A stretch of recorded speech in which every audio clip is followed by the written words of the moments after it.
ඔයත් 2021 22 23 එලව කරලා පවුලේ ආර්ථිකයත් ගොඩ දාගෙන ඔයාගේ උසස් අධ්‍යාපන හීනෙත් හැබෑ කරගන්න බලාපොරොත්තුෙන් ඉන්න කොල්ලෙක් කෙල්ලෙක් නම් ඔයාට තමයි මේ පණිවිඩේ. ශ්‍රී ලංකා අධ්‍යාපන අමාත්‍යාංශය යටතේ ඔයාලට ණය යෝජනා ක්‍රමයක් හඳුන්වා දීලා තිනවා. මේක අලුත් දෙයක් නෙමෙයි, 2017 ඉඳන් ක්‍රියාත්මකයි. දන්න අයත් ඇති, නොදන්න අයත් ඇති.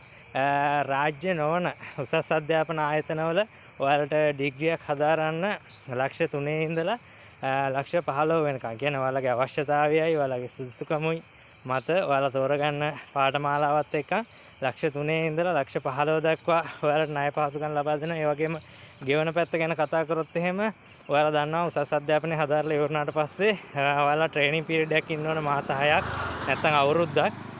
එතකොට මේකේ ණය යෝජනා ක්‍රමයට අනුව ඔයාලා ණය ගෙවන්න ඕනේ. ඔයාලා ඩිග්‍රී එක කම්ප්ලීට් වෙන අවුරුදු 3ෙන්ද 4ෙන්ද ඊට පස්සේ තව සහන අවුරුද්දකුත් ඉඳලා තමයි ඊට පස්සේ එළඹෙන අවුරුදු 7ක් 8ක් ඇතුළත තමයි ඔයාලගේ ලෝන් එක ගෙවලා ඉවර කරගන්න ඕන. ඔන්න උසස් අධ්‍යාපන හීනට යන්න ආර්ථික අපහසුතාව තියෙන ඔයාලට හොඳ අවස්ථාවක් මේක. මම ඩිස්ක්‍රිප්ෂන් පල්ලෙහින් දාන්න ඔයාලට කොහොමද ඇප්ලයි කරගන්න ඕන, මොනවද සපුරන්න ඕන සුදුසුකම් කියලා අනිවාර්යෙන්ම එහෙනම් ගිහිල්ලා ඇප්ලයි කරගන්න. ජය වේවා.